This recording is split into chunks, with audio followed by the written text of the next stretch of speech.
जय श्री कृष्ण। राधे राधे दोस्तों, आज मैं आप लोगों को लड्डू गोपाल की एक ऐसी दिल दहलाने वाली सत्य घटना सुनाने वाली हूँ जिसे सुनकर आपका हृदय भी रो देगा। आप लोग सोच भी नहीं सकते कि कोई हमारे लड्डू गोपाल के साथ इस तरह का दुर्व्यवहार कर सकता है। आज की ये लीला कथा बताते हुए भी मेरी आंखों में आंसू आ रहे हैं। आज की यह लीला चंडीगढ़ में रहने वाली आशा जी के साथ घटी है।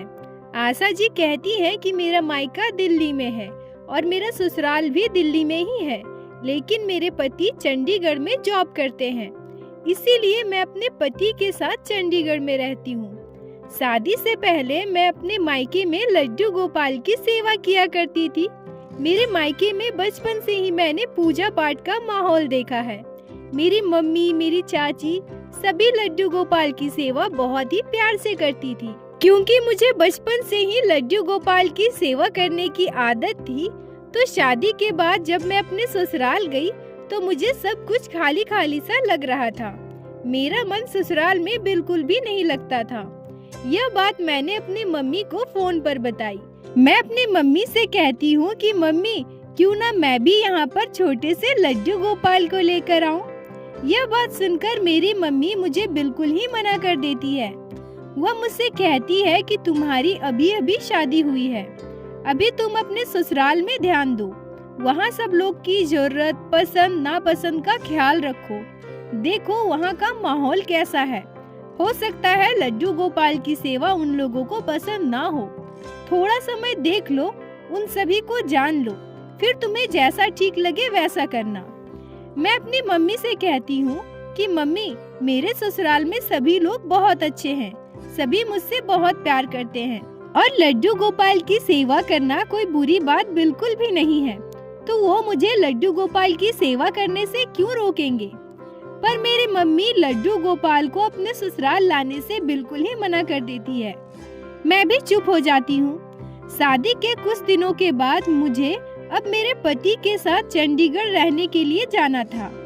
उस समय मैं अपनी सासू माँ से कहती हूँ कि मम्मी जी, चंडीगढ़ में मैं बिल्कुल अकेली हो जाऊंगी। यहाँ तो फिर भी आप लोग सभी मेरे साथ हैं, पर वहाँ तो ये ऑफिस चले जाएंगे और मैं बिल्कुल घर में अकेली बोर होती रहूंगी। तो क्यों ना मैं अपने साथ लड्डू गोपाल को लेकर जाऊँ। आपको तो पता ही है ना माँ जी, शादी से पहले मैं अपने मायके में लड्डू गोपाल की सेवा किया करती थी। मेरा मन उनके बिना बिल्कुल भी नहीं लगता है। अगर आप कहें तो मैं लड्डू गोपाल की सेवा ले लूं। मेरी सासू माँ कहती है, हाँ हाँ बहू, क्यों नहीं, लड्डू गोपाल की सेवा करना बहुत अच्छी बात है। अगर तुम चाहती हो तो तुम लड्डू गोपाल की सेवा ले लो। और बेटा, अगर तुम्हारा मन था तो तुम्हें पहले ही बोलना चाहिए था ना। मेरी सासू माँ के मुंह से यह बात सुनकर मैं बहुत खुश हो जाती हूँ और मन ही मन सोचने लगती हूँ कि मैं तो बेकार ही डर रही थी। मेरी सासू माँ कितनी अच्छी है।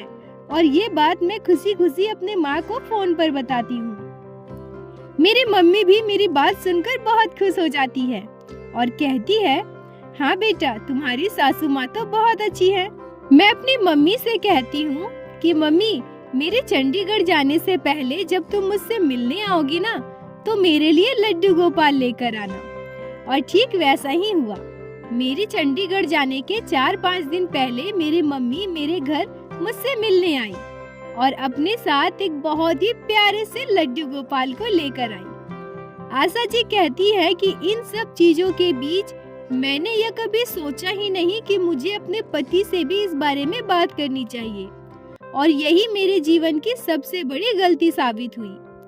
जब मेरी मम्मी लड्डू गोपाल को लेकर हमारे घर आई तो यह देखकर मेरी सासू माँ, मेरे ससुर जी और मैं बहुत खुश हो गए। पर जैसे ही यह बात मेरे पति को पता चली, वह मुझसे बहुत नाराज हो गए। वह मुझसे कहने लगे कि तुम्हें यह सब करने की क्या जरूरत है। देखो, ऐसे लड्डू गोपाल की सेवा करना बहुत कठिन होता है और मैं नहीं चाहता कि तुम अपना सारा काम धाम छोड़कर इस मूर्ति के पीछे लगे रहो। अगर तुम लड्डू गोपाल को हमारे साथ लेकर जाओगी तो हमारे लाइफ में बहुत सारी मुसीबतें आएंगी।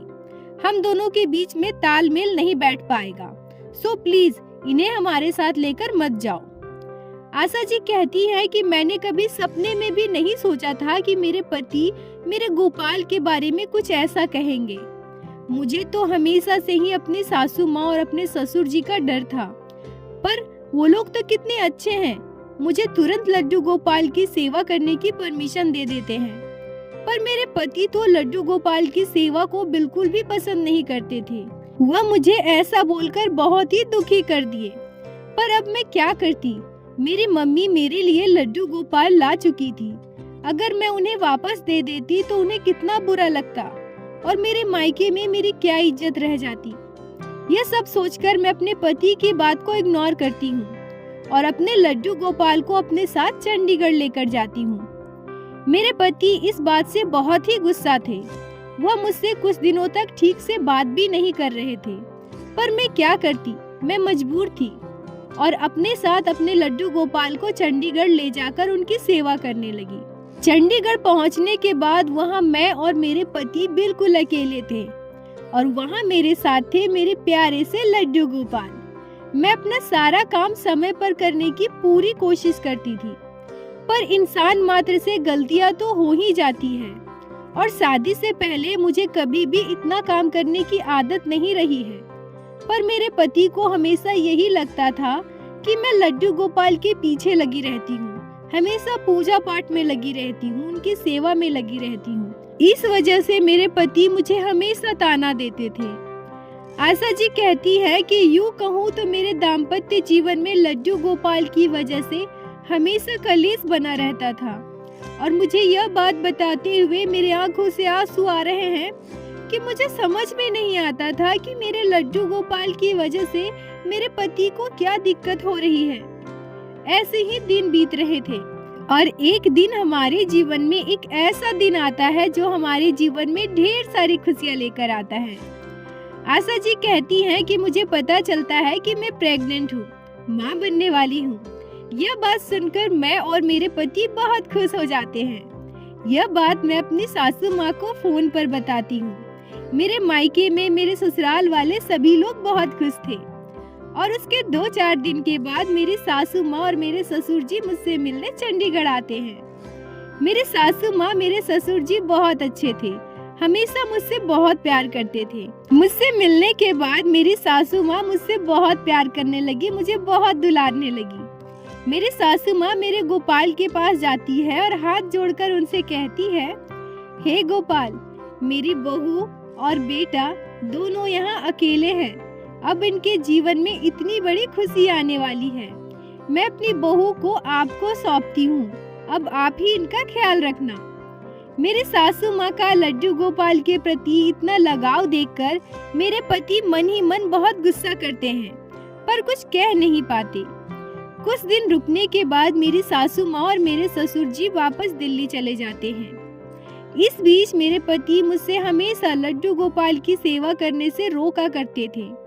वह कहते थे कि अब तुम्हें आराम करना चाहिए, क्या तुम दिन भर लड्डू गोपाल की मूर्ति के पीछे पड़ी रहती हो?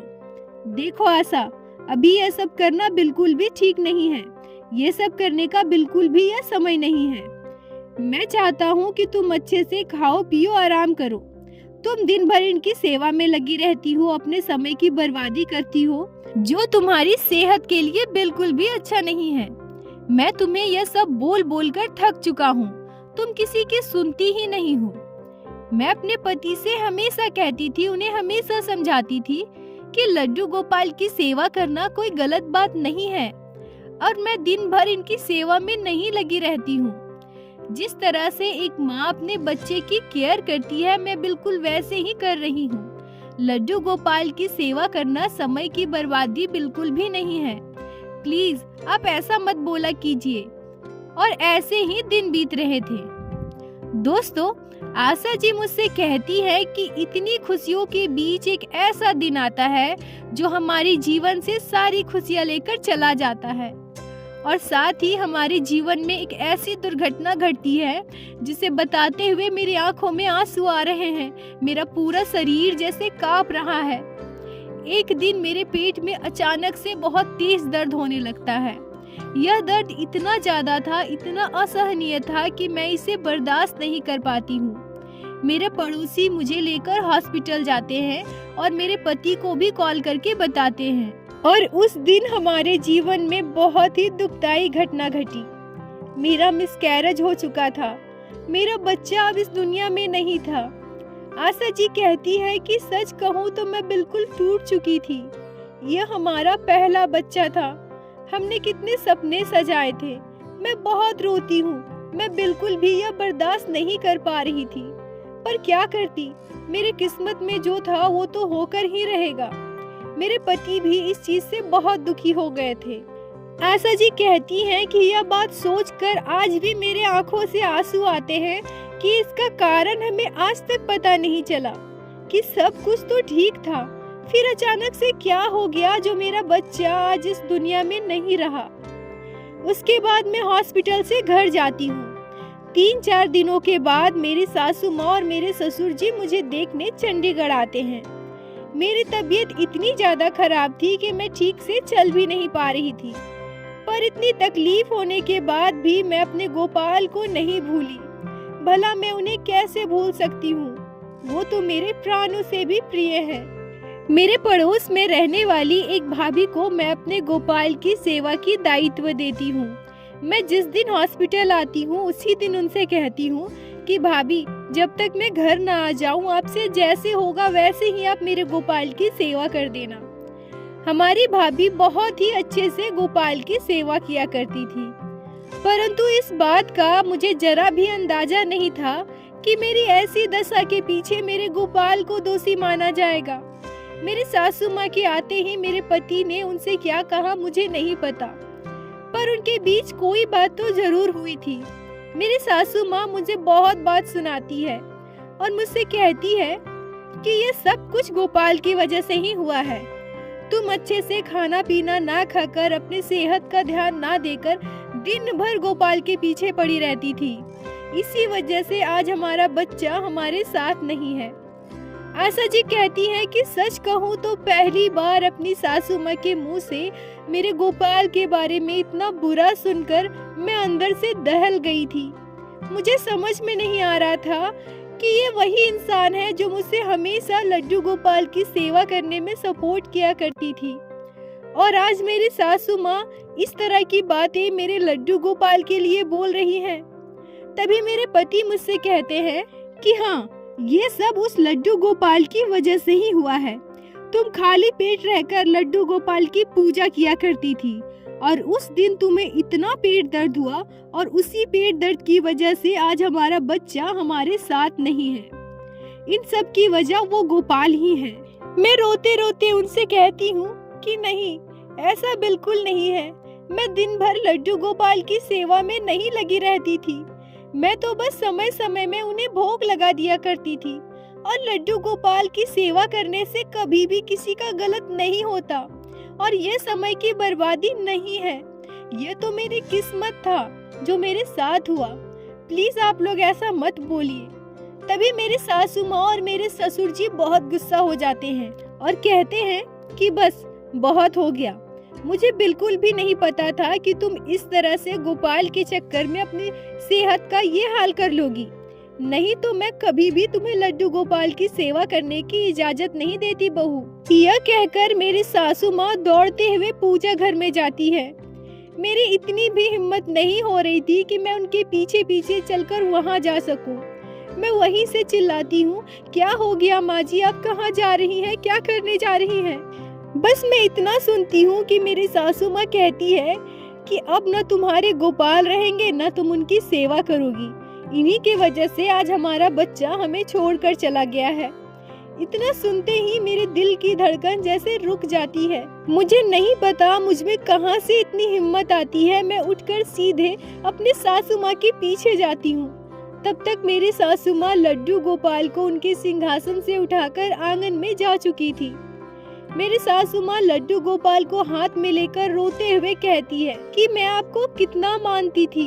भले ही मेरे पास आपका कोई विग्रह नहीं था, पर मैं हमेशा चित्रपट की पूजा करती थी, पर आपने हमारे साथ ऐसा किया।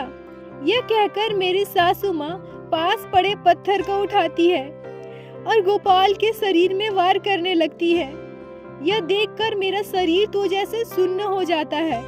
मैं रोते हुए चिल्लाते हुए अपने सासू माँ से कहती हूँ कि माँ जी प्लीज ऐसा मत कीजिए, मेरे गोपाल को मत मारिए, छोड़िए मेरे गोपाल को, मुझे दीजिए। पर मेरे सासू माँ मेरी कोई बात ना सुनकर लड्डू गोपाल के शरीर में पत्थर से वार किए जा रही थी। मैं बहुत रोती हूँ, बहुत चिल्लाती हूँ। मैं अपनी सासू माँ के पैर पकड़ती हूँ, पर मेरे सासू माँ मेरी कोई भी बात नहीं सुनती। मेरे पति और मेरे ससुर वहीं खड़े होकर देख रहे थे, पर किसी ने मेरे सासू माँ को नहीं रोका। मेरी सासू माँ रोते रोते कहती है कि मेरे बहू के पेट में दर्द हुआ था, इसीलिए हमारा बच्चा आज हमारे साथ नहीं है। यह कहकर मेरी सासू माँ मेरे गोपाल के पेट पर वार करती है। मैं निःशब्द होकर यह सब देख रही थी, पर अपनी सासू माँ को नहीं रोक पा रही थी। मेरी सासू माँ रोते हुए लड्डू गोपाल को जमीन में पटक देती है। तब मैं झट से लड्डू गोपाल को उठाती हूँ और अपने सीने से लगाती हूँ। मेरे गोपाल के पूरे शरीर में चोट के निशान थे। मैं रोते हुए अपनी सासू माँ से कहती हूँ कि माँ जी आपने ये क्या किया, मेरे लड्डू गोपाल को इतनी चोट दे दी, इन्हें इतनी तकलीफ दे दी। आपने ये बहुत बड़ा पाप किया है माँ जी, बहुत बड़ा पाप किया है। मेरी सासू माँ मुझसे कुछ नहीं कहती और रोते हुए कमरे में चली जाती है।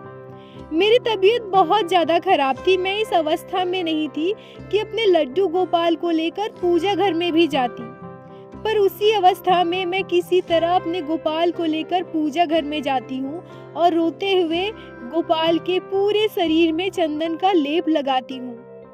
आशा जी कहती हैं कि सच कहूँ तो मुझे इतनी तकलीफ अपने बच्चे के खोने पर नहीं हुई थी जितनी तकलीफ मुझे मेरे लड्डू गोपाल के शरीर पर जख्म देखकर हो रहे थे। मुझे ऐसा लग रहा था कि इस दुनिया की सबसे बड़ी पापी इंसान मैं ही हूँ। मैं ही अपने लड्डू गोपाल को यहाँ लेकर आई थी, जिस वजह से मेरे गोपाल को आज इतना दुख सहना पड़ा। मैं रोए जा रही थी और गोपाल के पूरे शरीर में चंदन का लेप लगा रही थी। और तभी हमारे जीवन में एक और ऐसी भयानक घटना घटती है कि अचानक से मेरे पति की सांसें फूलने लगती है, उनका जी घबराने लगता है। मेरी सासू माँ घबराकर जोर से चिल्लाती है। मुझे समझ में नहीं आ रहा था कि अचानक से एक के बाद एक हमारे जीवन में ऐसी घटनाएं क्यों घट रही है। मैं अपने पति के पास भागती हूँ और मेरे पति को लेकर सभी लोग हॉस्पिटल जाते हैं। मैं भी उनके साथ जाना चाहती थी, पर मुझे यह कहा जाता है कि तुम्हारी तबीयत ठीक नहीं है तो तुम घर पे ही रहो। मेरे सासू माँ, मेरे ससुर जी, हमारे पड़ोसी सभी मेरे पति को लेकर हॉस्पिटल जाते हैं। मैं फिर से अपने गोपाल को गोद में लेकर रोने लगती हूँ। आशा जी कहती हैं कि कहीं न कहीं मुझे समझ में आ गया था कि मेरे पति की यह दशा क्यों हुई है। मेरे सासू माँ मेरे गोपाल के साथ इतना बुरा व्यवहार की, शायद इसकी सजा ही मेरे पति को मिल रही है। भगवान के घर में थोड़ा भी देर नहीं है, जो जैसा करता है वैसा मिलता ही है। पूरे 24 घंटे बीत जाने के बाद मेरे पति को होश नहीं आया था। डॉक्टरों का यह कहना था कि अगले 48 घंटे तक अगर उन्हें होश नहीं आता है तो कुछ भी बता पाना मुश्किल है। मेरे पति कोमा में जा सकते थे। 48 घंटे में से 24 घंटे और बीत गए, पर मेरे पति की हालत में कोई भी सुधार नहीं था। आशा जी कहती हैं कि उसी रात मेरी सासू माँ जब हॉस्पिटल में सो रही थी तो उनके जीवन में कुछ ऐसी घटना घटती है जिसने उनके जीवन को पूरी तरह से बदल दिया। मेरी सासू माँ एक सपना देखती है और उस सपने में देखती है कि एक छोटा सा बच्चा जिसके पूरे शरीर में जख्म के निशान थे, उनका पेट बुरी तरह से जख्मी था। वैसी हालत में हमारे घर के आंगन के एक कोने में बैठा हुआ है। वह बच्चा बहुत ही डरा और सहमा सा था। उनके दोनों आंखों से आंसू गिर रहे थे। सपने में इतना देखते ही मेरी सासू माँ की आंखें खुल जाती है और वह समझ जाती है कि वह बच्चा कोई और नहीं, हमारे ही लड्डू गोपाल है। वह बिना समय गंवाए तुरंत वहाँ से घर वापस आती है और मुझसे कहती है, आशा हमारे लड्डू गोपाल कहाँ है? मैंने बहुत ही बड़ा पाप कर दिया है आशा, मुझसे बहुत बड़ा पाप हो गया है। मैंने ऐसा पाप किया है जिसकी सजा बहुत बड़ी होनी चाहिए और उसी पाप की सजा आज मेरा बेटा भुगत रहा है। हे गोपाल, मुझे माफ कर दो, मुझे क्षमा कर दो गोपाल। यह कहकर मेरी सासू माँ मेरे पास बैठकर बहुत रोती है। मैं अपने सासू माँ को देखकर रोने लगती हूँ, क्योंकि मुझे भी पता था कि मेरे सासू माँ ने जो किया है मेरे गोपाल के साथ वो कितना गलत है। मैं पूजा घर में जाती हूँ और अपने गोपाल को अपने साथ लेकर आती हूँ। मेरे मुंह से शब्द नहीं निकल रहे थे। मैं बस रोते हुए अपने सासू माँ को अपने गोपाल के शरीर के जख्म दिखाती हूँ। मैं अपनी सासू माँ से कुछ भी नहीं कह पा रही थी, बस रोए जा रही थी, गोपाल के जख्मों को सहला रही थी। तभी मेरे सासू माँ मेरे हाथ से गोपाल को लेती है और बहुत रोती है। रोते रोते कहती है, हे गोपाल, मुझे माफ कर दो, मेरी गलती की सजा मुझे दो, पर मेरे बेटे को ठीक कर दो। मैं और मेरे सासू माँ दोनों पूजा घर में जाते हैं और मेरे सासू माँ मेरे हाथ से गोपाल को लेकर उनके पूरे शरीर में चंदन का लेप लगाती है। दोस्तों, इसके बाद आशा जी जो बताती है वो बिल्कुल ही अविश्वसनीय है। वो बताती है कि उसके कुछ ही समय के बाद उनके ससुर जी का हॉस्पिटल से फोन आता है और वो कहते हैं कि आशा जी के पति अब खतरे से बाहर हैं, उन्हें होश आ गया है। आशा जी कहती है कि मैं और मेरी सासू माँ मिलकर गोपाल की सेवा करना प्रारंभ करते हैं। प्रतिदिन गोपाल के पूरे शरीर में चंदन का लेप लगाते हैं और बहुत ही आश्चर्यजनक तरीके से जैसे जैसे समय बीत रहा था मेरे गोपाल ठीक हो रहे थे और वैसे वैसे ही मेरे पति भी ठीक हो रहे थे। कुछ दिनों के बाद मेरे पति ठीक होकर घर वापस आते हैं और मैं और मेरी सासू माँ सारी बातें मेरे पति को भी बताते हैं। और अब मेरे ससुराल में सभी लोग मेरे गोपाल की सेवा बहुत ही प्यार से करते हैं। गोपाल के लिए उनके मन में बहुत ही श्रद्धा और भक्ति है। हम सभी मिलकर लड्डू गोपाल की सेवा करने लगे हैं। आशा जी कहती हैं कि अब मुझे 2 पुत्र संतान हैं। मैं बहुत खुश हूँ। मेरे ससुराल में सभी लोग मेरे गोपाल से बहुत प्यार करते हैं। बोलो बाके बिहारी लाल की जय, लड्डू गोपाल की जय, जय जय श्री राधे। यह घटना जब आशा जी मुझे फोन पर बता रही थी तो मैं समझ पा रही थी कि उन्हें अभी भी कितना दुख हो रहा है और उनकी आंखें नम हो रही थी। सच कहूँ तो मुझे भी यह घटना सुनकर बहुत ही दुख हुआ, पर अंत में जब एक नास्तिक आस्तिक बनता है तो यह बात जानकर मुझे बहुत खुशी महसूस हुई। ऐसे ही लड्डू गोपाल की कृपा सभी पर बनी रहे। लड्डू गोपाल नास्तिक का मार्गदर्शन करे और उन्हें भक्ति की मार्ग पर लेकर आए। दोस्तों, अगर आप लोगों को आज की यह लीला कथा अच्छी लगी हो, आपके दिल को छुई हो, तो कृपया वीडियो को लाइक करके ज्यादा से ज्यादा अपने दोस्तों में शेयर कीजिए, जिससे बाकी भक्त भी लड्डू गोपाल की इस अद्भुत लीला कथा को श्रवण कर सके। और हमारे चैनल को सब्सक्राइब कीजिए, जिससे प्रतिदिन आप लोग हमारे चैनल पे श्री बाकी बिहारी श्री लड्डू गोपाल की अद्भुत लीला कथाएं सुन सके। दोस्तों, यदि आपके जीवन में भी घटी हो कोई भी चमत्कारी घटना या लड्डू गोपाल ने कभी भी की हो कोई भी लीला जिसे आप हम सभी के साथ शेयर करना चाहते हैं, तो कृपया हमें इंस्टाग्राम पे मैसेज करें। हम आपसे कांटेक्ट करेंगे और आपकी उस लीला कथा को हमारे चैनल में बाकी सारे भक्तों के साथ शेयर अवश्य करेंगे। लड्डू गोपाल की कृपा आप पर और आपके पूरे परिवार पर बनी रहे। राधे राधे दोस्तों।